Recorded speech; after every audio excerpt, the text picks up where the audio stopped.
여의도 너무TV 다 깐다 플러스 고수분들 모셔보고 한국 정치판 오늘도 역시 정밀 분석해보도록 하겠습니다. 장성철 공론센터 소장, 김준일 평론가 두 분 모셨습니다. 어서 오십시오. 네, 안녕하십니까. 네, 대한민국 평론가 최고의 평론가 두 분과 누가 함께. 최고입니까? 둘 중에 누가 최고인지를 밝혀주세요. 진짜 용호상박이네요. 네.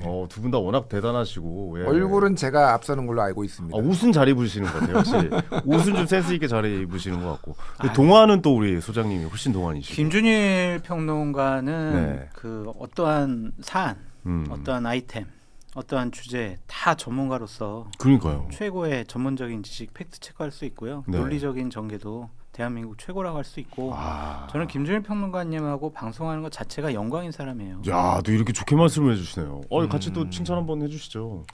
저런 칭찬에 받을 만하다고 생각합니다. 야, 이 캐릭터가 제대로 나오네요 여기서. 아니 근데 진짜 두 분께 궁금한 게 모든 시사 이슈, 정치, 사회, 경제 뭘 물어봐도 바로바로 답이 나오잖아요. 모르겠어요. 두 분의 하루는 어떻게 되십니까? 이게 뉴스를 그만큼 많이 보는 겁니까? 신문이나 이런 거를? 저는 아침에 5시에 보통 일어나서 보통 한 12시에서 1시 사이에 자요. 네. 그냥 하루 종일 일합니다. 하루 종일 일하시는군요. 물론 이제 운동도 해요. 어제는 낮에 시간이 잠깐 비어서 20km 뛰었어요. 20km를 뛰셨어요? 보통 뛰면 20km 뜁니다 그냥. 우와, 엄청나게 잘 근데 뛰시는 이제 거예요. 뭐 그런 시간 빼놓고는 하루 종일 그냥 일한다고 보시면 돼요. 하루 종일 뉴스를 내가 보시면서. 근데 아무리 일하면 뭐해? 확연히 재산의 발끝에도 못 미치는데. 그냥 부동산 뭐 참. 배당 소득 이런 걸로 먹고 사는 거면 이 방송은 취미로 하시는 분하고 아닙니다. 저처럼. 예, 배당 수득 별로 없어요. 한국 주식 전 잘 안 해서. 예, 잘 모릅니다. 한국 주식은 미국 주식만 해가지고. 그래서 저는 이런 예. 적이 있어요. 그러니까 저는 정치 평론가지 시사 평론가가 아니거든요. 옛날 코로나 초창기에 방송하는 게 너무 힘들고 짜증이 났어요. 네네네. 왜냐면 딱 하면은 코로나가 언제 종식될 것 같습니까? 뭐 백신은 언제 개발될 것 같습니까? 사회 문제를 물어보고. 내가 어떻게 하냐고 내가. 그죠. 그래가지고 제가 그 한동안은 제가 일주일 동안에 방송 안 한다고 그랬어요. 음. 그래서 방송 안 한 적이 있어요. 네, 코로나 질문. 근데 그게 어느 정도 금방 끝날 줄 알았더니 그냥 2년 갔잖아요. 그래서 이거 안 되겠다. 해야겠다. 공부를 해서 그때 그래서. 코로나 공부 열심히 하고. 예, 방송 귀한 줄 알아야죠. 예, 그럼요. 시간을 주실 때, 기회를 주실 때 열심히 하도록 하겠습니다. 맞습니다. 자, 본격적으로 시작해 보겠습니다. 대장동 이야기가 모든 시사, 정치, 뉴스를 지금 도배를 하고 있잖아요. 뭐 대장동 항소 포기에 관해서 진짜 많은 방송에서 이야기를 하시니까 우리 좀 다른 각도로 좀 이야기를 해보고 싶습니다. 원고를 안 가져왔다. 네, 그냥 저희는 정치적 파장, 앞으로 있을 일, 그리고 뭐 이런 내용에 대해서 좀 집중적으로 파헤쳐 보도록 하겠습니다. 일단 장동혁 대표가 항소 포기는 대통령을 위한 정성호의 의한 노만석의 항소 포기라고 규정을 합니다.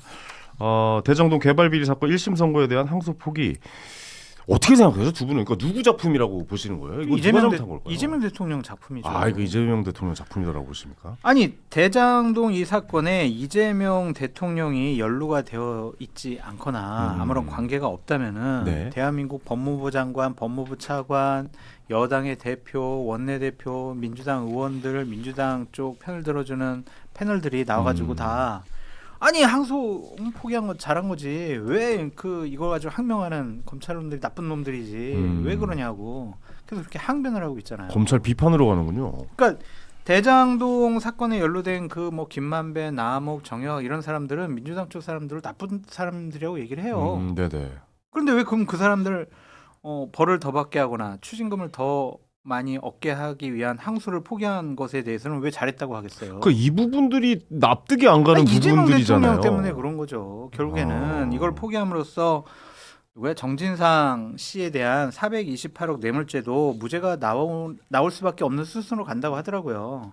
정진상 씨 428억 저수지에 담갔다. 왜 담았냐? 결국엔 이재명 당시 성남시장한테 주려고 정진상한테 약속을 한 거 아니냐. 이 부분 수사가 쭉 진행되고 재판을 받아야 되는데 이제 이거에 대해서는 좀 어떤 법적 책임 물을 수가 없어요. 그러니까 이재명 대통령 퇴임 후에 이 사건에 대해서는 면석 판결 나올 수 있도록 지금 작업을 꾸준히 해 나가는 거다. 아니 근데 대통령실의 공식 입장은 우리가 얻을 게 없다. 이거 뭐 언급되는 게 좋을 게 얻을 없다. 게 있잖아요. 이게 얻을 퇴임 거라고. 후에 퇴임 후에. 퇴임 후에 재판에서 이거 부분에서는 예전에 다 무죄 나왔는데 뭘 처벌 못했잖아. 왜 나한테까지? 이거는 그냥 김만배, 정양, 남욱이 나쁜 놈들 먹은 거야. 그래서 걔네들은 뭐 한 8년 살고 뭐 이렇게 추징금 한 몇백억 내고 그러면 되는 거지. 그렇게 끝내려고 할 것 같아요. 장관, 이재명 작품이에요. 법무부 장관의 책임은 없는 겁니까 그러면? 법무부의 책임은 있죠. 법무부의 법무부 책임은 차관 책임이 크다고 좀 생각이 듭니다. 차관이요? 법무부 차관이 검찰총장에게 전화해가지고 야 항소 포기해. 전화 통화했다라는 것이 언론 보도 나왔고 검찰총장도 어느 정도 시인했잖아요. 그렇다면은 법무부의 책임도 가볍지 않다. 특히 직접 연락한 차관의 책임은 아주 크다. 그 사람 저는 검찰이 구속할 것 같아. 그래요. 알겠습니다. 김준일 평론가는 어떻게 보고 계십니까? 장성철 소장님한테 좀 여쭤보고 싶어요. 왜 한 인물은 피해 가셨는지. 예, 왜 장관은 언급을 안 하시냐? 아무래도 정성호 그게 좀 법무부 궁금해요. 장관이 책임이 있는 거 아닌가요? 왜 차관한테 책임이 있다라고 하는지. 이미 정성호 법무부 장관도 본인이 이렇게 의사를 전달했다라고 얘기를 했잖아요. 네네네. 물론 마지막에 직접적으로 노만석 검찰총장 권한대행과 통화를 한 거는 이진수. 요즘 무슨 수 이런 분들이 문제가 많아요 보면은 요즘. 예, 하여간 네. 이진수 법무부 차관이 통화를 한 건 맞지만은 그렇지만은 법무부를 총괄하는 거는 정성호 법무부 장관이고 심지어는 이진수 법무부 차관이 뭐라고 했냐면은 너희들 자꾸만 그러면은 법무부 장관님이 수사지휘권 발동하도록 건의한다 내가 이렇게 얘기를 했다라는 그 사람이 거잖아요. 나쁜 사람이네. 예. 그러니까 그 사람 혼자 의견일까요 그러면? 아니 그러니까 네. 그러니까 상식적인 거잖아요. 차관이 장관하고 따로 놀 수 있느냐? 우리가 그냥 뭐 맨날 윤석열 정부 때부터 그런 거 아니에요. 뭐 그쵸. 이렇게 다 따로 놀 수 있느냐? 그러면 이거는 법무부 장관이 책임을 져야 되는 거지. 계속 우리 장 소장님이 제가 방송을 같이도 하기도 하고 많이도 하고 제가 장 소장님 의견은 제가 항상 이게 메모하고 저도 항상 경청해서 듣는 이유가 워낙 맞는 말씀을 많이 하시니까. 그렇죠. 예. 빨대도 많고 막 그러니까 제가 듣거든요. 정성호 장관은 전혀 문제가 없습니다. 이런 주장을 계속 하시는 거예요. 그래서 문제가 제가 안 하고 또 뒤를 캐봤습니다. 다른 사람들이 문제가 많다고. 뭐가 있나요? 사설탐정 고용해서 뒤를 캐봤더니 뭡니까? 대신도 고등학교 동문이더라고요. 저 중졸입니다. 네? 저 중졸이에요. 중졸이에요? 네, 검정고시 출신. 검정고시 출신이에요? 네. 대신 나오셨군요. 네. 두개 그러니까 이진수 법무부 차관 같은 네. 경우에는 계속 검사만 했던 사람이에요. 이번에 그냥 법무부 차관 간 건데 뭐 윤석열 정권 시절에도 조금 잘 나갔었고 그래서 좀 면피하려고 여러 가지 의욕적으로 활동하지 않았을까. 네. 정성호 법무부 장관 인품이나 여러 가지 성격 뭐 그동안 의정 활동을 보면은 무리하게 뭔가를 하실 분이 아니거든요. 그러니까 신중하게 좀 판단해라 이런 원론적인 얘기만 한 것으로 보여지는데 근데 결론적으로 보면은 그 부처의 장임 정성호 법무부 장관이 최종 책임이 있다고 볼 수밖에 없죠. 그런데 그 밑에서 여러 가지 일들을 실무적으로 활동했던 사람들도 책임이 가볍지 않다. 신중하게 판단하라라는 그 말이 정치적으로 해석해 보면 하지 말아라로 해석돼야 되는 건 아닌가요? 아니 그 비율을 뭐 어제 CBS에서도 듣고 제가 SBS에서 들었는데 네. 이런 비유인 거죠. 제가 휴가 좀 가겠습니다. 네. 라고 하니까 우리 동료인 황현이가 나한테 회사도 어려운데 네. 신중하게 생각해. 요건 조언이지. 네, 그렇죠. 친구니까. 회사도 어려운데. 네. 그런데 우리 이제 위에 상무님이 갑자기 야 신중하게 생각해. 두 번째 신중하게 생각해. 세 번째 신중하게 생각해라고 휴가에 대해서 신중하게 생각하라고 세 번을 얘기를 하면은 이거는 그러니까 외압이라는 그러니까 어쨌든 압력이죠. 그러니까 가지 말라는 압력. 휴가 가려고 제정신이라도 느껴지는데요. 위계 관계가 있으면 너 휴가 갔다 오면은 네 책상 빠져 있어라는 얘기예요. 그러니까 쉽게 얘기하면 신중하게 생각하라는 거는. 네. 그래서 그 정성호 장관이 정말로 그거를 단순히 의견 제시로 했다라고 한다라면 그렇게 생각을 했다면은 매우 아니한 거죠. 매우 나이브한 거고 그거를 모르는 척하고 지금 거짓말을 하고 있다. 이거를 자기는 그렇게 얘기를 했지만은 그래서 이제 저는 정성호 장관이 일단 문제인데 좀 뭐 이재명 대통령이 이 사건에 직접 개입하지 않았을 가능성도 있다라고 봐요. 그러니까 어제 우상호 정무수석도 SBS 스토브리그라는데 나와가지고 정확히 워딩이 이거였어요. 우리가 그 사람들에게 도움이 될 만한 정치 개입을 왜 하겠냐. 김만배 일당을 얘기하는 겁니다. 우리는 그 사람들이 아주 패가 망신하기를 바란다. 대통령은 이미 됐고 재판은 다 중단됐는데 뭘 더 구하냐. 대통령이 얻을 실익이 없는데 왜 끼어서 사달을 만들겠나. 제일 열받는 것은 항소 포기로 그 사람들에게서 7,815억 원을 환수 못했다고 하는데 우리가 이 사람들 재산을 왜 보존해 주려고 하겠냐. 우리 원수들인데 뭐 이런 네. 표현을 했거든요. 네네. 정치인이니까 정치인의 얘기를 다 믿지는 않더라도 어느 정도 저는 진실이 있을 수도 있다고 봐요. 그래서 대통령이 이거를 직접적으로 지휘를 하거나 이렇게 항소 포기를 하라고 지시를 내려가지 않았을 가능성도 있고 정성호의 독자적인 판단일 가능성도 배제할 수 없는데 뭐가 네. 됐든 정성호 장관은 이번 일에 대해서 정치적인 책임을 저는 져야 된다. 책임을 지라는 얘기는 사퇴해야 된다는 말씀입니까? 모르겠어요. 그건 그러니까 뭐 제가 뭐 사퇴해라 말아라고 하는 것보다 이게 마치 아무 일도 없었던 것처럼 지나가기에는 너무 파장이 커졌다. 네네네. 예, 일단은 노만석부터 저는 사퇴를 하는 게 맞다고 보고 그 다음에 정성호 장관도 합당하게 뭔가의 책임을 져야 된다. 그게 사과가 됐든 근데 대국민 사과가 됐든 뭐가 됐든. 전체적인 분위기의 공기의 정치 역학적인 흐름으로 봤을 때 그냥 검찰 쪽에서 사퇴하고 끝날 것 같다라는 생각은 저만의 생각인가요? 검찰총장 사퇴 안 합니다. 오, 안 합니까? 왜냐하면은 예. 민주당 지도부의 분위기가 반응이 노만석이 뭘 잘못했냐 이런 반응이고 노만석에게 대드는 그 항명하는 그 일선 검사들, 예. 잘못했다. 아, 그들로 또 넘깁니까? 그 사람들 징계하겠다. 여러 가지로 처분하겠다. 뭐 검사 징계법도 바꿔가지고 파면할 수 있도록 하겠다. 네. 뭐 이런 식의 얘기를 했어요. 음. 김병규 원내대표나 정청래 대표가 했기 때문에 그렇죠. 노만석을 집권여당 지도부에서 그만두라고 하지 않는 한 노만석 총장은 그만두지 않을 것 같고 만약 그만둔다면 항소 포기가 잘못됐다라는 걸 인정하는 거잖아요. 그렇죠. 그럼 그 지시를 한 이진수 법무부 차관 잘못된 거잖아요. 네. 그러면 그 부처의 장인 정성호 법무부 장관 책임 물을 수밖에 없잖아요. 그럼요. 그러니까 노만석 검찰총장을 지키려고 할 것 같다. 그런 생각이 들고 저는 이재명 대통령 책임이라고 보여지는 게 지난 10월 1일 날 뭐 이재명 대통령께서 국무회의 때 이런 얘기 했잖아요. 기계적인 항소 해가지고 많은 사람들 힘들게 한다. 그 무언의 메시지였던 건가요? 엄청난 비용과 고통을 감당하게 한다. 그랬더니 당시에 네. 정성호 법무부 장관이 명백한 법리 다툼에 항소를 못하게 하겠다. 형소법 개정하겠다. 대검 예규까지도 바꾸겠다. 이런 식으로 얘기를 했어요. 그런 거 보면 그건 지시를 한 거다. 그렇죠. 그런 거 보면은 이번 건을 좀 염두에 두고 미리 좀 한 달, 한 열흘 전에 서로 좀 얘기한 것이 아닌가 좀 그런 생각이 듭니다. 아니 근데 어떻게 보면 이재명 대통령도 결국 신중하게 생각해서 판단해 같은 느낌인 거잖아요. 결국 신중하게 생각해가 황현희 앵커님이 네네. 이제 개그맨 시절에 아이디어를 냈어요. 담당 PD님이 막 아이고 참 신중하게 생각해야 되겠는데 네. 또 재밌다고 해가지고 또 가서 막 이렇게 시연을 해. 네. 신중하게 생각해. 이러면 그거 하지 말라는 거죠. 녹화 안 하겠다는 얘기죠. 그렇죠. 네. 근데 저는 들이대서 했습니다. 하기는. 그러면 이제 거기 네. 다 편집됐겠지. 그 저도 2014년에 잘렸잖아요. 그래서 투자했잖아요. 네. 그게 잘린 거예요. 그래서 그 저도. PD님한테 정말 네. 인생의 은인으로 삼아야 되겠네요.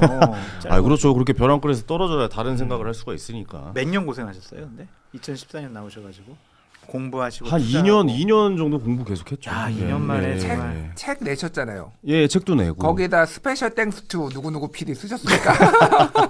아닙니다. 땡스. 아유 그때 PD님 너무 잘해주셔가지고 감사하다는 말씀 석 전해야죠. PD였었나요? 예, 아닙니다. 네. 예, 제가 진짜 좋아하는 PD님이시고. 예. 예. 왜 갑자기 왜 일로 얘기하죠? 넘어가시죠. 예. 아 그러면 결국에 네. 지금 장동혁 대표는 이재명 대통령이 지금 탄핵까지 거론한 상태예요. 아니 이건 좀 너무 간 거 아니에요?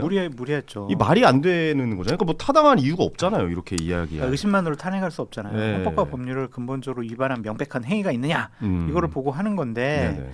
그냥 그랬을 것 같아라는 것만 갖고 제가 얘기한 국무회의 때 발언만 갖고 어떻게 탄핵을 하겠습니까? 네. 말도 안 되는 얘기다. 정치적인 공세. 아니, 그러니까 이게 정치 상황과 분위기와 뭐 이런 것들을 보면서 당 지도부는 전략을 세워야 되잖아요. 그러니까 탄핵을 얘기하면은 이렇게 기사에서 한 줄 언급이 되고 그리고 본인이 이제 뭐 얘기한 게 약간 스포트라이트를 받고 그러겠죠. 근데 탄핵을 할 수 있나요?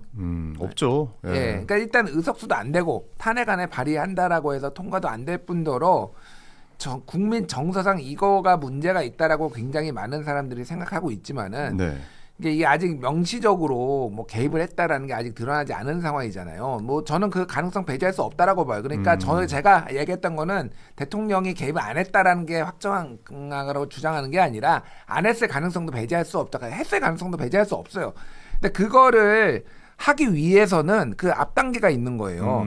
진상 조사를 해야 될 거 아니에요. 네. 그러면 이게 국정조사가 됐든 특검이 됐든 뭐가 됐든 그거를 얻어내기 위해서 지금 국민의힘은 뭘 하고 있는 것인가. 서초동에 가고 법무 과천에 가가지고 피켓 시위를 한다고 그런 게 되는 게 아닙니다. 그렇죠. 예, 그러니까 정무적으로 굉장히 이 본인 정치를 하고 있다. 그냥 대통령 탄핵해야 된다라는 거는 그 몇몇의 사람들을 만족시키는 딱 거기에 머무는 거예요. 네네. 저는 장동혁 대표가 진짜 생각이 있으면요. 정말로 이건 뭐 본인이 뭘 하면 좋을까요? 국민의힘은 진짜. 오늘부터 특검 도입하라고 단식하면 특검하자. 돼요. 저기 뭐 법무부 장관 특검하자라고 네, 봐야 법무부 됩니까? 장관 특검. 그러니까 이 사태와 관련해서 법무부 장관 그리고 검찰총장 뭐 등등등을 해가지고 이거 나 무기한 단식한다. 나 죽을 때까지 나 쓰러져도 하겠다라고 진짜요? 해야 되는 거예요. 단식까지요? 아, 단식을 하라고. 장동혁이 해야 된다고 그러니까. 해야 된다고요? 오. 장동혁이 해야 안 된다고. 하고 싶대요. 무슨 얘기냐면은 네. 옛날에 사례가 있잖아요. 그 이제 김성태 원내대표가 드루킹 특검 네. 하자라고 했을 때 여당이 그때 이제 더불어민주당 문재인 정부 때죠. 안 받았거든요. 그럼 나 단식할래.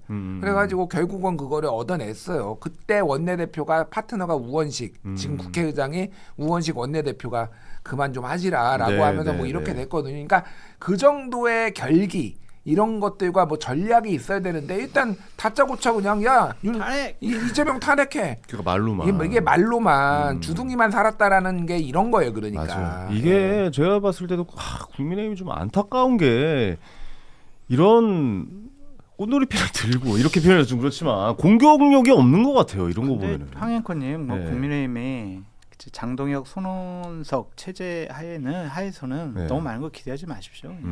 계속 저럴 기대 거예요. 안 합니다. 아니 뭐 봐봐요. 기대해서 뭐예요? 이 예. 사람들이 얼마나 정무적인 감각이 없냐면 순간적인 감정에 의해서 정치 활동을 하는 건데 지난번 운영위 국감 때 김현지 때문에 막 진짜 언론에서 두드러 패고 막 이러는데 갑자기 송원석 원내대표가 배치기 하는 바람에 김현지 논란 쑥 들어가고 또 이제 배치기 논란이 배치기로 왔죠. 나왔잖아요. 네. 그 좋은 먹잇감을 스스로 그냥 던져버렸단 말이에요. 음. 그 정도로 정무적인 감각 생각이 없어요. 전략적인 판단 못합니다. 그냥 강성 지지층에 환호받을 생각만 하고 있기 때문에 이 사람들에게 어떠한 단계별 전략적인 정무적인 판단, 메시지, 행동 그런 거 기대하기는 어렵습니다. 결국 국민의힘이 가자고 해야 될 방향은 특검 쪽이다라고 이야기를 해준 것 같고 특검을 근데 받을까요? 안 받죠. 안 받겠죠. 아니, 당연히. 그러니까 안 받죠. 특히 네. 이제 드루킹 특검의 트라우마가 있는 거잖아요. 그걸로 인해서 결국 김경수 지사가 날아갔잖아요. 그렇죠, 그러니까 그렇죠. 뭐 예. 최근에 복권이 되기는 했지만은 여러모로 타격이 있었다면 경남지사도 이제 뭐 잃고 막 그런 상황이니까 안 받. 그러니까 근데 뭐 받든 안 받든 야당이 해야 될 일은 해야 제가 그런 거를 지금 뭐 하라고 하는 그런 게 아닙니다. 그러니까 제가 보기에도 그냥 이 판이 어떻게 흘러가는 건지 그냥 이 정치를 바라보는 상식적인 시각에서 하는 거예요. 뭔가 결기가 있어야 되잖아요. 결기. 입만 그쵸. 살아가지고 최소한 그러면 국정조사라도 제대로 해서 증인 채택을 어떤 식으로 할 수 있을지. 증인 채택도 지금 민주당이 다수당이니까 야당이 못해요. 네네. 그럼 그거를 협상으로 얻어낼 생각. 이런 것들을 해야 되는데 그냥 입만 사른 거지. 서초동 가서 피켓 시위한다고 이게 해결이 되냐? 안 된다라는 거예요. 그러니까 뭐 저는 이 지도부가 말씀하셨다시피 별로 기대할 게 없다. 제가 보기에는. 예. 그러니까 오히려, 이게 예. 장동혁 자체가 기본적으로 윤어게인을 외치고 윤석열 옹호하고 방어하고 그런 사람이잖아요. 네. 그러니까 국민들이 그래 이번 대장도 이거 항소 이거 잘못된 것 같은데 이거 뭐 왜 권력이 개입한 거 아니야? 야 야당이 뭐라 그러지? 기술해봤는데 쟤는 윤석열 동의하고 윤석열 보고했던 사람이네. 또 내란이 에이, 엮이는 아니네. 거죠. 예. 관두자 이럴 것 같아요. 그러면 이 상황에서 가장 돋보일 수 있는 국민의힘 쪽 분은 한동훈 전 법무부 장관 아니겠습니까? 지금 안 그래도 수위를 좀 높여 나가고 있는 것으로 상당히 보여지거든요. 처음에 문제 제기한 것도 한동훈 대표고 네네네. 열심히 지금 방송 나오고 뭐 페북에 보니까 계속 그냥 민주당 총공격하는 진영, 것 같아요. 조국혁신당 분들과 계속 싸우고 메시지 전쟁하고 있더라고요. 네. 건수를 잡았다라고 생각을 하는 것 같아요. 지금까지는 계속 국민의힘 내부 비판에 좀 치중을 했었는데 자기가 이제 내년 지방선거나 재보궐선거를 앞두고 정치적인 입지를 보수 진영에서 다지려면 이재명과 제일 잘 싸울 수 있는 사람은 나야. 그러니까 장동혁이 얘기했잖아요. 내년 지방선거 때 공천의 기준은 이재명과 누가 제일 잘 싸우는지 그런 사람 공천하겠다. 그러니까 이제 막 기준에 하는 게 충족되는 아닌가. 행동들을. 근데 슬슬, 지금 예. 본인이 제일 잘할 수 있는 거잖아요. 그렇죠. 법무부 법적인- 장관 출신이시니까. 법적인 문제니까. 네네네. 이재명과 제일 잘 싸우는 거는 정청래를 공천 줘야 되는 거 아니에요? 지금 당 꼬랑지 밖에서. 내렸잖아. 네. 그때 유기견 유기견 보호소 보호 가가지고 저기 그러네. 갔잖아요. 거기 간 이유가 있다니까요. 네. 그 배우러 간 거예요. 꼬랑지를 어떻게 내리는 거야. 고랑지. 너무 모독하는 거 아닙니까? 누구를? 여당 대표를 지금. 아니 뭐 우리 학교 선배긴 한데 비판을 말이죠. 아이고. 왜 갑자기 유기견 보호소를 왜 갔겠냐고. 그 취임 100일 되는 날이잖아요. 왜 갔겠냐고요. 당 대표. 배우려고 간 거예요. 보듬는 거지. 가장 밑바닥 그 아래부터 유기견들 불쌍하잖아요. 네. 정청래 대표의 깊은 뜻을 모르겠습니까? 네가 어떻게 하면 네. 불쌍한 눈빛을 내가 나타낼 수 있을까? 유기견을 보고 연구를 한 거야. 그 꼬랑지는 강아지를 보면서 저렇게 그런 생각한 거 내린다. 아닐까? 야 너나 나나 처지가. 이거 그렇지. 뭐, 뭐 이런 생각하면서. 그런 거를 우리가 평론을 해줘야 네. 돼요. 아우 저렇게 웃음이 아니, 약간. 저렇게 인자한 야. 표정인데. 눈빛 봐봐. 근데 약간 지금 피곤해 보이긴 하네요. 약간 좀 슬퍼 보이는 눈빛. 아니 웃음. 황영훈님 해석이 맞다니까. 네. 니나 내나 처지가 똑같다. 쓴 웃음이잖아. 쓴 웃음. 아, 너의 이렇게 인생이나. 악의적으로 이렇게 아름다운 장면을 이렇게 악의적으로 해석을 하고 네네. 이러니까 맨날 고소고발에 당하는 겁니다. 요즘에 안 당합니다. 아 근데 어쨌거나 지금 포지션이 제일 좋은 건 한동훈 대표가 전 대표가 맞잖아요. 어떻게 보세요? 맞아요. 그건 맞는데 네. 그러니까 이게 본인한테 맞는 옷이 있고 안 맞는 옷이 있는데 네. 이를테면 안 맞는 옷이 그런 거잖아요. 갑자기 방송 나가고 YTN 나가가지고 이재명 대통령 재판 재개되면은 비상계엄 할 겁니다. 뭐 이 얘기를 해가지고 이게 뭔 얘기야 이게. 그러니까 재판이 재개될 가능성도 없고, 예, 제가 뭐 계속 얘기하지만은 뭐 찬반이 뭐 있고 뭐 그런 거를 떠나서 네.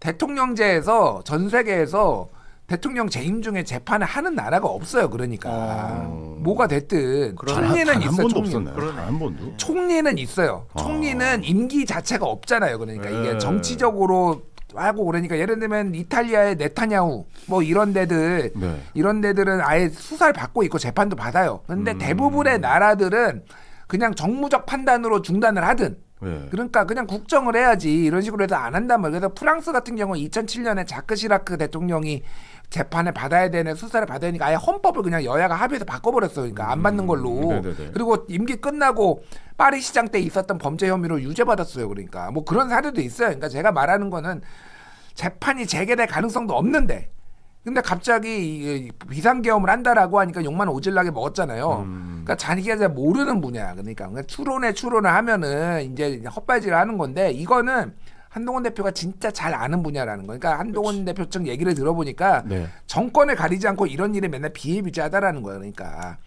그런데 한동훈 본인도 경험을 했는데 옛날부터 어느 정권이든 근데 그냥 질러버린다. 기소하지 마. 근데 기소해버리면은 저쪽에서 그러니까 권력 쪽에서 말을 못한다. 왜냐하면 기소하지 말라라고 하는 게 불법이잖아요. 그러니까 문제가 되니까 그래서 그냥 검찰들이 그냥 에이 모르겠다라고 질러버렸다라는 거예요. 예전엔 그랬다. 예전엔 그랬는데 이게 지금 미스테리한 사건이고 그래서 뭐 이래서 지금 그 한동훈의 주장은 이게 그러니까 협박당했다 김만배한테 지금 뭐 그런 주장을 하고 있는데 어쨌든 본인이 제일 잘 알고 이 구조를 잘 아니까 할 말이 많은 거예요. 그러니까. 그런 거 아니에요? 검사가 그래도 이 정도까지는 아니다. 그러니까 저쪽에 아마 무슨 협박이 있었을 것이다라고 좀 의혹을 제기한 그러니까 거죠. 김만배가 그러니까 이거 한동훈의 주장인데 김만배가 뭐 정성호가 됐든 아니면 대통령실의 민정 라인이 됐든 저 뭐 8년도 8년인데 제 재산 이거 다 가져가려고 하면은 이거 뭐 어쩔 수 없죠. 수뇌부가 누군지 뭐 제가 다 증언을 할 수밖에 없죠. 뭐 이런 식으로 협박을 받았으니 한 거 아니냐. 이게 이제 한동훈의 주장이에요. 그건 주장이니까 그냥 제가 전달을 해드린 거고 그거는 뭐 입증이 지금 당장 되기는 어려워요. 근데 뭐 그렇게 믿으시는 분들도 있을 테고. 그러니까 본인이 제일 잘 아는 거에 대해서 얘기를 하니까 어느 정도의 이제 뭐 신뢰도를 그러니까 그거를 믿는 분들도 있고 그런 거죠. 그래서 한동훈 대표가 좀 당분간 본인도 좀 정치적 아드레날린 과분비 상태로 보이거든요. 페북에 글을 너무 많이 써요. 그러니까 막 미치겠어요. 걸렸다 이거. 야 가자. 그래서 야 뭐 추미애 나와, 야 조국 나와, 뭐 정성호 나와 그러면서 나 셋이 뭐, 토론합시다. 법무부 장관 출신끼리 막 이렇게 나오는 그래서 거죠. 야 나 김어준 가서도 해줄게 막 이런 얘기 막 하고 있는데 그래서 뭐 어쨌든 거기도 나왔는데 그거 못 봤어요. 아니 김어준 나가겠다. 나왔는데? 내가 김어준이 그래요? 하는데도 나갈 테니까 니들 다 나와. 뭐 이렇게 된 재밌겠는데? 거예요. 그래서 재밌겠는데요? 약간 재미를 많이 그러니까 네. 한동훈이 재미를 많이 보고 있다 이 상황에서. 그렇군요. 어쨌든 법무부 장관 출신이고 또 검찰청에도 오래 계셨으니까 아무래도 주 업무가 그렇죠. 전공이 맞습니다. 이쪽이 아닐까라는 생각이 들어요. 또 한동훈 전 단대표 법무부 장관이 어떤 이야기를 하는지도 체크 포인트다, 관전 포인트다. 이것도 좀 그럼요. 말씀을 좀 드려야 될 것 같고. 그게 그냥 이 사건만 한 게 아니라 네. 향후에 본인의 정치적 입지를 다지기 위한 근거와 명분, 기반을 마련하는 거다.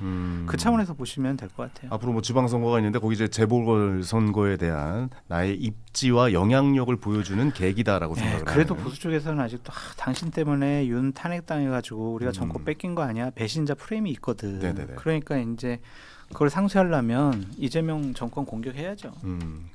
한동훈 대표는 그래도 전 대표를 재보궐선거 내보내지 않을까요? 그래도 이만한 공공력을 갖고 있는 사람, 이만한 인지도를 갖고 있는 안 사람이 내보낼 것 같아요. 아, 그럴 그래요? 만한 아니, 통큰 험지. 그러면 한동훈 대표가 안 나가죠. 아 그래요? 그럼요. 당선될 가능성이 높은 대로 나가야 되겠죠. 뭐 승부 한번 봐야 되지 않아요? 정치적으로 좀 생명력을 연장하려면. 근데 정치인들이 네. 험지에 가가지고 내가 명분 있게 지겠다. 그러기에는 지금 너무 쉽지 않나요? 힘들어. 예. 알겠습니다. 옛날에 예. 그러니까 YS나 노무현 전 대통령이나 아니면 김영삼 대통령 이분들이 여러 가지 선택을 할 수 있었던 거는 확고한 지역적인 기반이 있었고 네네네. 진영 내에서 지지가 확고했기 때문에 어려운 선택을 하더라도 음. 나를 도와주고 보호해주고 응원해주는 사람들이 있는 거야. 지역적인 기반도 있고. 근데 한동훈 대표는 지금 위드운이밖에 없거든. 지역적인 기반 없잖아요. 보수 진영에서도 약간 좀 의심의 눈초리 보고 있단 말이에요. 그런데 험지 나와서 졌어. 와, 그럼 정치적인 타격이 엄청 큰 거예요. 아니, 이 근데- 일대로 나가야 됩니다. 그러니까 장 소장님이 말씀이 맞는데 네. 그냥 상식적으로 장동혁이 그러면은 양지에 주겠어요 그러면은 그쵸. 뭐 TK에 주겠어? 네. 그러니까 안 되는 거는 안 되는 거예요. 그러니까. 아니 이럴 수 있지 않습니까? 어. 본인이 이번에 열심히 싸워가지고 어. 뭐 중도층에도 좀 소구력이 있고 보수층에서도 야 그래 한동훈이 제대로 된 인물이네. 그래서 정당 공천을 받지 않더라도 무소속 출마하더라도 양당 후보들을 제치고 당선될 수 있는 경쟁력을 확보하겠다. 확보했어. 그러면 이제 무소속으로 나갈 수도 있는 거지. 무소속으로 해요? 무소속으로. 그럼 그 망하는 살아 거고. 돌아오는 거지. 그럼 망하는 거고. 그럼 보수 아니, 쪽에 살아- 더 욕먹을 당선되면 것 같은데요? 어? 그거는 보수 쪽에 더 욕먹지 않아요? 그럼? 아니 그러니까 예를 들면 장동혁이 안 주면은 장동혁 당신 말이야 당신 대통령 되려고 경쟁자 안 주고 말이야 이렇게 비판받으면 그 명분 삼아가지고 무소속 나갈 수가 있는 거죠. 그런 거는 이제 친박연대라 하는 거고. 네. 알겠습니다. 네. 한동훈 대표 이야기까지 해봤어요. 왜냐하면 한동훈 대표가 지금 엄청나게 참전 중이고 뭐 방송에서 쓰면 안 되는 단어까지 쓰시면서 막 맞아요. 흥분하면서 얘기하는 거 처음 맞아요.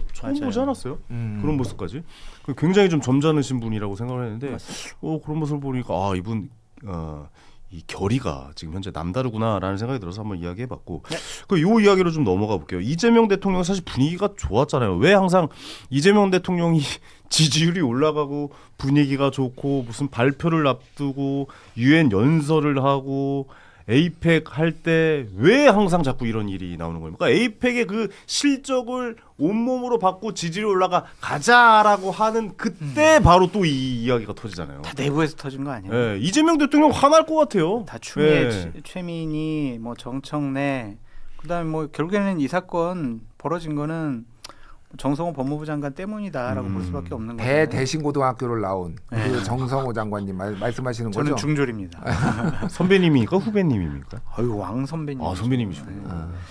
그런데 그런 것들을 보면은 좀 정치적인 생각과 판단이 대통령과 대통령실 그리고 집권 세력과는 좀 다른 것 같고, 근데 이번에 항소 포기 건은 이재명 대통령의 좀 뜻과 의지가 좀 반영된 것이 아닌가. 이거는 그냥 시끄럽더라도 돌파하고 가야 내가 퇴임 후에 여러 가지 재판에서 유리할 수 있다라고 생각을 한 것 같습니다. 네네. 근데 이제 말씀하신 대로 모르게 그럴 가능성도 좀 배제할 수 없다라고 보고 이거를 하려면은 정권 초기에 그나마 이제 회복 탄력성이 있을 때 좀 빠지더라도 다시 올라갈 소재도 많고 뭐 이럴 때 하는 게 맞겠다라고 생각할 수가 있는데 이게 됨으로 인해서 검찰 개혁과 사법 개혁은 굉장히 난망해졌다. 제가 보기에는. 왜요?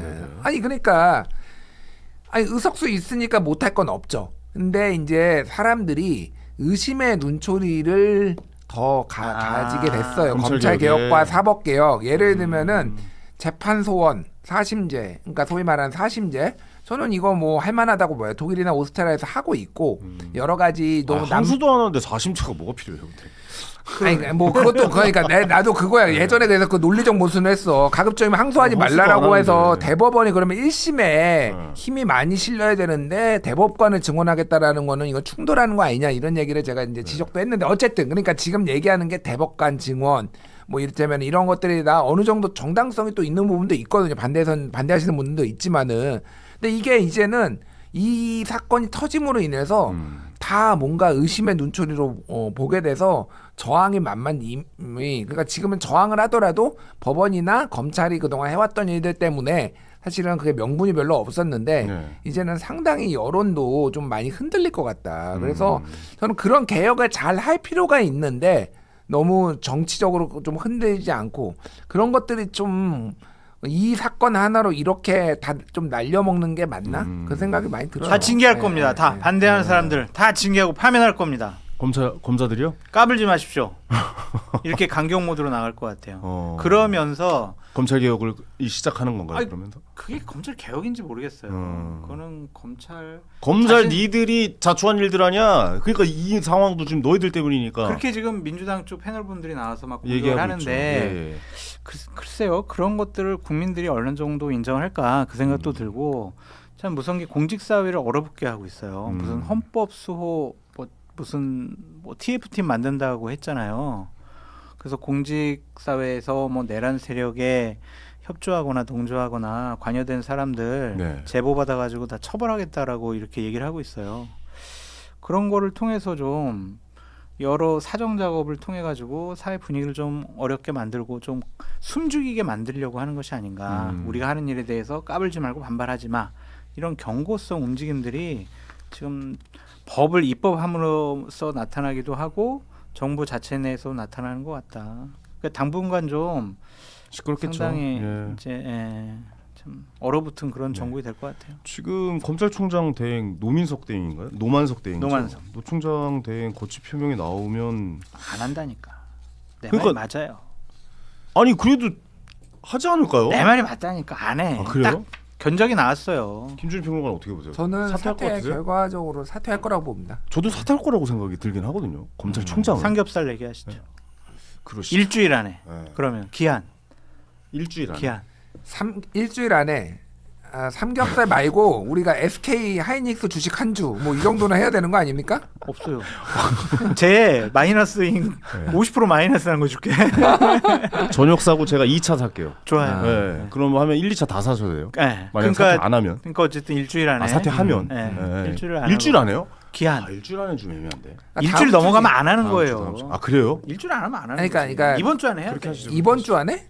아니 그러니까 사퇴할 사람이면 어. 오늘 출근했잖아요. 그러면 이건 사퇴 바로 입장이 나올 그러니까 수밖에 다음 없어. 주 목요일 전에 오케이. 다음 주 목요일 전에. 일주일 안 오케이. 전 사퇴한다. 안 한다. 사퇴한다. 안 한다. 안 한다. 사퇴한다. 어. 알겠습니다. 이거는 책임질 사람이 안 나오면은 계속 또 안고 가야 되는 상황이라 사퇴할 것 같은데요. 그래 대행이 나오지 않을 거라는 생각이 좀 지도부가 들어요. 다르다니까 아니, 지금 근데- 여권 지도부가 사퇴하면 안 된다는 입장이에요. 맞아요. 우리 사퇴하면 그러니까 책임을 다 우리가 떠안는 거다라고 오늘 생각을 해서. 박준택 의원이 인터뷰는 옛날 검사 출신이고 그런데 노만석 절대 사퇴하면 안 된다. 네. 뭐 이런 걸로 이 취지의 인터뷰를 했어요. 그래서 그런 기류가 있는 것과 이 사안을 결국은 그러니까 노만석은 본인이 사퇴하게 되면은 누구랑 상의를 할까요?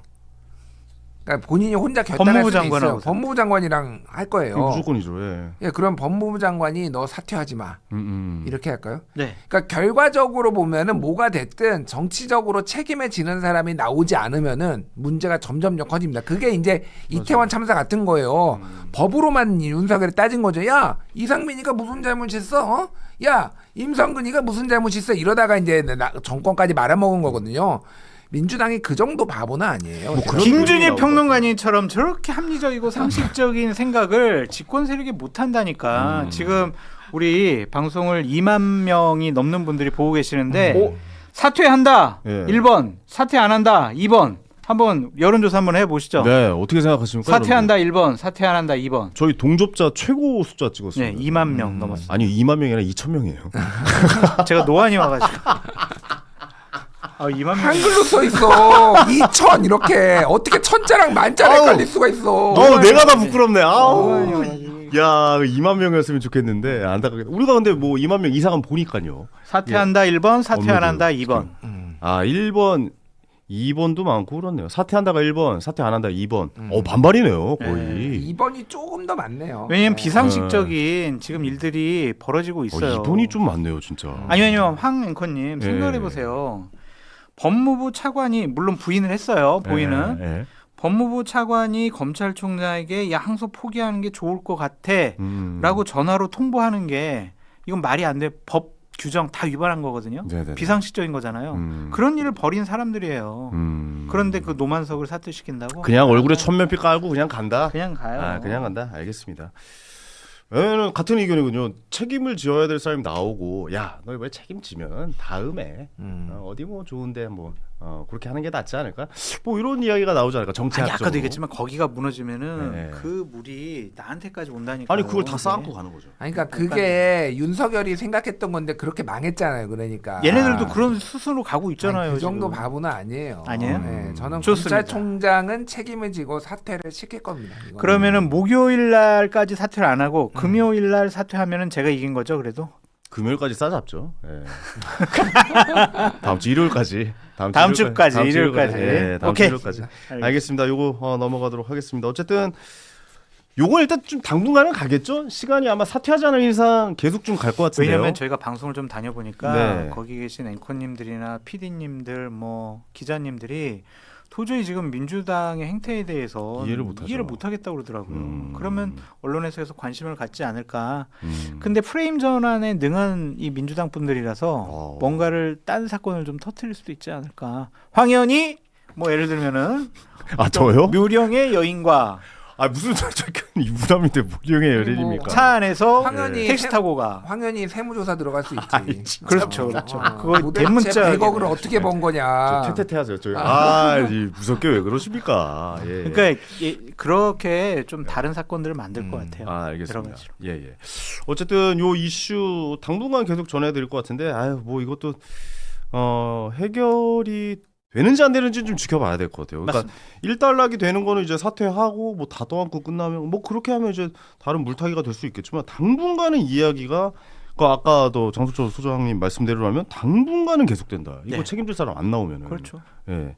라고 근데 생각합니다. 오늘 이제 예결위에 뭐 법무부 장관 차관 나오면서 막 여러 가지 얘기를 했거든요. 그리고 당에 별말 가서 안 얘기를 했잖아요. 하고 근데. 뭐 예산이 중요합니다. 네. 뭐 지금 그거 신경 쓸 때가 아닙니다.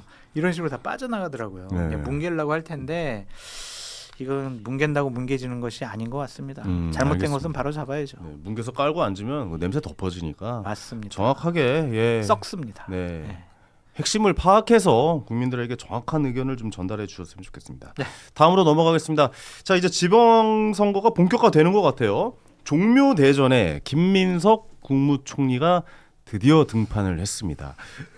이 종묘의 재개발, 종묘니까 초고층 재개발이죠. 오세훈 시장이 재개발을 하겠다고 발표하자 김민석 국무총리가 등판하면서 야, 기 눌린다 이거. 이거 어떻게 여기다가 이 문화재에다가 이런 걸 초고층으로 올리냐 이런 말을 하면서 굉장히 좀 핫해졌는데 어떻게 보세요? 종묘 초고층 개발은 해야 된다고 보십니까? 아니면 뭐 해야죠. 이건 안 해야 된다고 보십니까? 세운상가 그쪽 한번 봐보세요. 되게 낙후됐고 너무 슬럼화됐고 낙후되긴 위험해요. 했어요. 네. 58년 된 거라면서요. 네. 거기 사람 살 수도 없고 어디 업무 공간 할 수가 없습니다. 위험합니다. 그 흉물스러워요. 좀 추억이 많은 곳인데요, 아니, 사실. 그러니까 요 네. 먼저 이거를 뭐 찬성하고 반대하고 누구의 입장을 그런 거에 떠나서 네. 이 논쟁이 얼마나 쓸데없는 논쟁인지를 제가 먼저 좀 말씀드릴게요. 쓸데없어요? 좋습니다. 그러니까 2023년에 서울시에서 이제 조례를 개정, 정확하게 이제 폐지를 합니다. 네. 그게 뭐였냐면은 문화재 외곽 경계 100m 바뀐 그러니까 보존지역 밖에서도 문화재 영향 고려해서 인허가 재검토를 하도록 한 조례가 있었는데 100m 안에는 무조건 해야 되는 거고 그 밖이더라도 고려를 여러 가지 해야 된다라는 서울시 조례가 있었는데 이거를 삭제를 해요. 네네. 그렇게 하니까 그 해 9월에 문체부에서 소송이 시작된 거예요. 그러니까 이거는 서울시가 서울시와 서울시 의회가 이거는 무리하게 한 거다라고 했는데 이게 대법원까지 갔는데 최근에 이제 대법원에서 이게 이 조례 폐지를 할 수 있다라는 거 승소가 난 거예요. 그러니까 오세훈 시장이 이거를 가지고 나는 그러면은 이제 140m 30층짜리 건물을 그 앞에다 짓겠다라고 한 건데 판결문을 제가 읽어드릴게요. 네. 이게 왜 그 조례를 삭제해도 된다라고 한 건지. 이렇게 판결문에 있는 거예요. 정확한 대법원. 워딩이죠. 예. 따라서 이거 조례를 없애고 하는 거는 서울시 의회의 재량이다라는 게 취지고 네. 뭐라고 하냐면은 역사, 문화, 환경 보존 지역을 벗어난 지역이라고 하더라도 문화유산법 시행령 제21조의 제2항, 제2호, 3호 및 제5호에서는 국가유산청장의 허가를 받아야 한다. 그러니까 어차피 국가유산청의 허가사항이기 때문에 이 조례가 있든 없든 큰 문제가 없으니까 그냥 조례 없애는 거는 니들 마음이니까 니들이 없애라고 한 거예요. 이게 무슨 네네. 얘기냐. 오세훈이 내가 지금 이 조례가 없어졌으니까 내가 이거 140층으로 지을 수 있어. 하고 싶은 대로 하겠어. 이게 아니라 이거는 이 법의 취지에 안 맞는 거예요. 네네네. 국가유산청에서 이런 거 저런 거를 고려해 봤을 때 이거는 안 됩니다라고 하면 아예 못 짓는 거예요. 물론 그러면은 이제 서울시에서는 행정소송을 하겠지. 하세월이야, 하세월. 그 행정소송 가면은. 그러니까 이거는 지방정부와 중앙정부가 협의를 해가지고 풀 문제인데 네. 여러 가지 지방선거를 앞두고 전선이 만들어진 거예요. 그러니까 이거를 지금 이거 여러 삽질을 했잖아요. 그러니까 한강버스 삽질하고 막 이거 사기 때는 치적이 없어요. 오세훈 시장이 뭔가를 내세울 만한 게 없으니까 이걸로 한번 승부를 걸려고 하니까 민주당 쪽에서도 야 이거는 말이 안 돼. 김민석 총리가 나서서 이거를 한 때리고 있는 건데 기본적으로는 아예 지을 수도 없는 상황이다. 지금은 이런 상황이에요. 당장 착공도 못해요. 이거는 소송이 걸릴 수밖에 없는 그런 상황이에요. 그러니까 아예 국가유산청에서 막을 거예요. 이거는 무조건 그런 상황이니까 이 논쟁 자체가 되게 좀 허무한 논쟁이에요. 정치적 논쟁이다. 정치적 논쟁이 돼버린 거예요. 사실은. 네네. 근데 권한을 갖고 있는 행정가로서 그 지역을 그렇게 둔다라는 것은 잘못됐다라고 판단을 했을 수 있죠. 종묘 재개발이라고 하지만 종묘를 건드는 건 아니잖아요. 종로 주변에 그 낙후된 시설들을 좀 현대화시키겠다라는 건데 그거에 대한 반박 논리가 기가 눌릴 것 같아. 이러한 무속이나 주술을 갖고 비판을 하는 것이 과연 맞는 것이냐. 김건희 무당 뭐 역술인 그렇게 비판 많이 했던 사람들이 맞아요. 그거를 좀 닮아가는 것이 아니냐. 그래서 좀 한심스럽고 김준일 평론가님 말씀 맞아요. 중앙정부랑 지방정부 이거 논의해가지고 좀 발전적으로 해야지. 중앙정부 쪽에서 야 이거 허락해주면은 오세훈만 좋은 일 시켜주는 거잖아. 이거 안 돼. 이렇게 생각해서 안 되잖아요. 왜냐하면 그거는 서울 시민과 전 국민들에게 혜택이 가는 거니까. 근데 그렇게 생각할 수밖에 없는 상황이잖아요. 지방선거 그렇죠. 앞두고 있으니까. 그러니까 이제 오세훈 시장도 뭐 안 되더라도 네. 내가 이거 문제 제기를 하고 민주당이나 정부 쪽에서 정치적인 이해관계 때문에 반대했다. 그 프레임으로 공격할 수가 있으니까 손해나는 장사는 아닌 것 같고 뭐 문화유산 이기 때문에 세계 문화유산이기 때문에 초고층 건물 못 짓는다 이런 것들은 좀 잘못된 것 같아요. 네네네. 왜냐하면 강남에 있는 선정릉 그 주변에 그럼 초고층 건물들은 그럼 어떡할 거예요? 그건 둘째치고 남대문은요. 네? 남대문 앞에도 다 초고층 건물인데. 남대문도 세계 문화유산인가? 그거 국보 아닌가? 그건 국보. 네. 네. 그러니까 문화재라는 큰 틀로. 그걸 갖고 네. 그 종묘를 다 어떻게 없애는 거 아니잖아요. 위패를 어떻게 하겠다는 것도 아니고 종묘 재래를 없애겠다는 거 아니고 거기 종묘 안에 있는 시설물들을 다 어떻게 하면 다시 재배치하고 뭐 어떻게 하겠다는 게 아니잖아요. 그 주변을 정말 잘 현대화하겠다는 살리고, 거지. 공원 녹지를 만들고. 네. 그런 현대적인 그러한 곳으로 재탄생하면 관광객도 더 많이 올 수가 있고 그런 것이지 봉건적인 시대적인 착오를 갖고 기가 눌린다라는 걸 갖고 이재명 대통령이 얘기하는 AI 세계 3대 국가 이거에 과연 따라갈 수가 있을까? 김민석 총리 한심하다 그렇게 아니 말씀드립니다. 유홍준 청장님 무시하십니까? 유홍준 청장보다 그 따라왔던 그 사람이 더 문제 같은데. 누구 이번에 누구지, 그 국정감사에서 유홍준 국립중앙박물관장이 나왔거든요. 저 책 너무 잘 봤습니다. 예, 문화유산 그분이 나와서 뭐라고 했냐면은 풍수상 지금 관저가 좋지 않으니 빨리 옮기라고 그러니까 했다고. 그런 말을 왜 하셨는지 모르겠어요.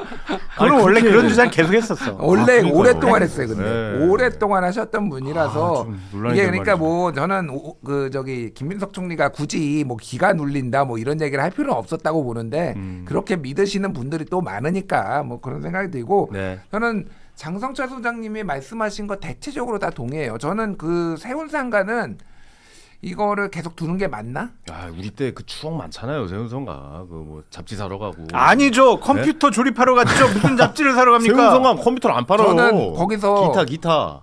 거기서 저기 우리 네. 원작 그건 낙원상가고 그렇지. 기타는 낙원상가고 세운상가는 내가 컴퓨터 조립이야. 아 그런 거예요? 비디오를 샀는데 비디오 테이프잖아요. 거기 비디오를 샀는데 틀어보면 동물의 왕국이고 항상 가족오락관 나오고. 우리 딱 그 세대잖아요. 맨날 또 한 번 더 가서 또 바꿔달라고 하면 또 뒤통수 맞고 뭐 이런. 맞아요. 예. 어쨌든 뭐 여기까지. 옛날 중고등학교 때 근데 기억들. 이제 예. 저는 그거를 보존할 가치는 이제는 사라졌다라고 생각해요. 저는 뭐 박원순 시장이 거기에다 스카이워크 같은 거 지어가지고 거기 세운상가 혹시 가보신 적 있으세요? 아, 거기에 가봤죠. 예. 맛집도 몇 개 있어요. 그 그래서 지하에.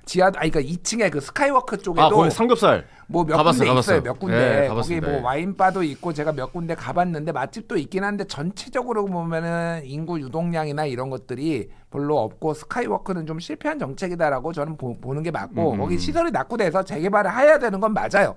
근데 제가 묻고 싶은 거는 오세훈 시장님아 꼭 죽어도 140m로 해야 되겠니? 이런 거예요. 그러니까 중고층으로. 그러니까 근데 논의는 무조건 안 된다고 하는 게 맞냐? 그러니까 논의는 그런 걸 논의를 해. 그러니까 민주당이 너무 높게 지은 거 문화재에 해가 된다라고 하면은 그러면 정확하게 그럼 어느 정도의 높이에 어느 정도 시설을 만들어야 되냐에 대한 의문을 제기를 해야 될 거 아니에요. 근데 김민석 총리는 그냥 기가 눌린다로 가고 옛날 청계천도 이렇게 한번 반대했었잖아요. 그 예를 들면은 네. 성수동 있잖아요. 제가 이제 건대에 나와가지고 2호선 지하철 타고 이렇게 성수 이렇게 지나가서 하면 성수 쪽 이렇게 지하철 그 타고 가다가 보면은요, 그 진짜 공장들 빽빽하게 많았었거든요. 그 공장촌이죠. 예. 그래서 야 이런 데서 어떻게 사나 막 그런 생각이 있었거든요. 레미콘 차도 왔다 가고 막 냄새도 나고 막 그랬어요. 거기를 재개발하니까 핫플레이스로 다시 거듭났잖아요. 거기는 또 공장지대라 용적률이 엄청 높아요. 네. 그래서 건물 높게 지을 수 있는 그런 그러니까 혜택이 지금 있죠. 그런 걸 자꾸 그냥 뭐 상대당 진영의 뭐 서울시장이 하기 때문에 무조건 반대한다 이런 식으로 접근하지 말고 전반적으로 좀 서울을 어떻게 개발할 것이냐 논의를 해야죠. 그런 차원의 예. 논의합시다. 아니, 뭐전 동의하는데 성수동 같은 경우에는 가보면 아시겠지만 거기를 빌딩을 먼저 세워가지고 거기가 그건 힙한 아니죠. 게 아니라 네. 먼저 힙하게 되고 그러다 보면서 거기에 빌딩도 올라가고 그런 거라서 조금 관점이 다른 것 같은데 어쨌든 저는 개발에 반대하는 건 아니에요. 이거 근데 합리적으로 풀면 좋겠고 그냥 솔직히 얘기하면은 지방선거 끝나고 뭐 어떻게 갑자기 될 가능성도 있어요. 제가 보기에 선거 전에는 이거 합의 보기 매우 어렵다. 너무 그렇겠네요. 쟁점이 딱 서버려가지고 네. 서로 합의하기 어려운데 그 이후에는 생각보다 술술 풀릴 가능성도 있다. 아니면은 지방선거에서 오세훈 시장은 이겼어. 근데 서울시 의회는 민주당이 더 많아. 그럼 조례를 또 바꿀 거야. 개발 못하게. 당연하겠죠. 그러니까 오세훈 시장이 하고 싶어도 못할 가능성이 있지 않나 그런 생각도 들고. 근데 오세훈 시장이 당선되면 국힘 쪽으로 지방선거 많이 당으로 뽑잖아요. 거의 투표할 때. 일반적으로 다 예. 그 지자체장과 의회가 같이 가는 같이 경우 가죠. 다수당 네. 의회가 다수당이 돼요. 지자체장하고 같은 당이 되는 경우가 그렇게 많아서 많죠. 사실 그게 안 맞을 때도 그러니까 견제와 균형이 되느냐. 그리고 우리나라 선거가 쏠림이 많아가지고 막 90%가 막 특정 당이 돼버리는 경우가 그게 민주당이 됐든 국힘이 됐든 맞아요. 그게 안 좋아요. 저는 그게 지금 너무 일방적으로 하다가 또 다 뒤집어 엎고 좀 이게 밸런스가 좀 맞으면 좋겠다 그 생각을 합니다. 알겠습니다. 저도 개발은 해야 된다라고 해야죠. 생각하는 사람이거든요. 해야죠. 아니 또 개발한다고 해서 뭐 그냥 아무것도 안 하면 그게 더 이상한 거 아닐까요? 그렇죠. 그 벽에다 그림 그려놓고 개발 다 했어 이러면 좀 그 이상하잖아요. 고가도로에다가 막 그 네. 신발들 냄새 나는 것 막 전시해놓고 거기를 스카이워크라고 거기 산책해야 된다고 한 고 전임 박모 시장님 네. 그런 행정은 하면 안 돼요. 그러니까 뭔가를 해야 되는데 냄새 맡으셨어요? 신발 냄새 나서? 그거 왜 기사가 냄새 났어. 나?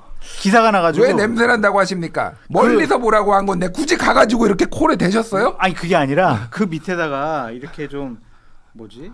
의자 같은 걸 나눴대. 걸어다니다 힘들면 앉으라고. 네. 근데 냄새 나가지고 못 앉겠다고 실제로요? 그런 기사까지 났다고요. 그렇군요. 근데 봤어. 그거 좀 맡아보지 않아가지고 잘 모르겠네. 저도 안 맡아보고 네. 그걸 보고 아 이거는 가면 안 되겠구나 생각을 한 거지. 어쨌든 근데 오세훈 시장 말은 그거 같아요. 그러니까 개발을 하는데 예, 세금으로 하기 너무 아깝지 않느냐. 그렇죠. 그러니까 고층으로 해서 위에 이익 나는 거를 서울 시민들 세금 한 푼도 안 내게 해서 그 개발 이익으로 전체적으로 뭐 지주한테 이제 보상도 아, 하고 그럼요. 거기 이제 새 들어 사신 분들에게 어느 정도 보상을 해주는 게 낫지 않겠느냐. 주고. 그 우리 서울 시민들 세금 한 푼도 안 쓰는데 뭐 이런 이야기인 것 같은데. 그러니까 용적률이 높아야지만은 세금이 안 들어간다라는 주장 맞고요. 네네네. 저도 그런데 그러니까 그게 그렇게 뭐 할 거면은 한 뭐 100층 짓죠 그러면은 얼마나 이익이 나겠어. 두바이에 뭐 뭐지 아랍어 뭐 그런 거 지금. 건축학적으로 60층 넘어가잖아요. 어. 엄청 들어요 건축비가. 그래서 안 짓는 거예요. 그래서. 60층까지만 하자 그러면 30층 말고 더블로 하지 뭐. 그러니까 네. 그런 식으로 접근하면 안 된다라는 거예요. 그러니까 돈이 들더라도 세금이 들어가더라도 세금이 들어가더라도 필요한 돈이면 해야 되는 건데 지금 이게 그러니까 자기의 주장만 있는 거지. 그러니까 선명하게 이거를 보이기 위해서 지금 네. 양보가 안 되는 거예요. 그러니까. 그걸 설득해야죠 국민들을. 예, 아니면 좀 민주당 분들을 다 합의해서 그런 게 바로 정치이지 않을까라는 생각이 들기도 합니다. 네네. 자 다음으로 넘어가 보겠습니다. 여야 당 대표 성적에 대해서 좀 한번 여쭤보도록 할게요. 마지막 주제가 될 것 같은데. 네. 여야 당 대표 직무수행을 잘 못한다는 평가에 대해서 정청래 대표는 48.9%, 장동혁 대표가 더 높습니다. 장동혁 대표는 53.9%가 잘 못한다. 뭐 이런 평가가 나왔는데 어떻게 보시는지 좀 궁금해요. 그러니까 이 사람들이 뭐 잘했다라고 보기는 어렵잖아요. 다 자기네들의 못한다고 높아요. 극단적인 지지층에만 소구가 되는 여러 가지 발언을 하고 네. 정청래 대표 같은 경우에는 대통령에게 상당히 좀 해가 되는 여러 가지를 한 것이 아니냐 그런 평가도 받고 있고 기본적으로 장동혁 대표는 윤호개인당 당수다. 윤석열 아직까지 면회 가서 떨쳐내지 못하고 또 있죠. 이상한 얘기는 하고 앉아 있고 그러니까 국민들이 지지를 하겠습니까? 근데 제가 이 여론조사를 세부 내용을 못 봤는데 네. PD님 혹시 가능하시면 요 대표들 지지 세부 내용 보시면 중도층이 잘한다 못한다 나오는 수치가 있을 거거든요. 그거 한번 중도층은 좀 찾아보세요. 어떻게 판단했는지 그것만 좀 한번 봐주세요. 그게 궁금하긴 하네요. 중도층의 마음이 어떻게 움직였는지. 아니, 지네 지지층에서는 한 70% 이상 그 나왔을 무조건 거야. 나오겠죠. 예, 근데 예. 중도가 어떻게 이제 반응을 하는지 그걸 좀 보고 싶습니다. 알겠습니다. 김준일 평론가는 어떻게 보세요? 이 여론조사.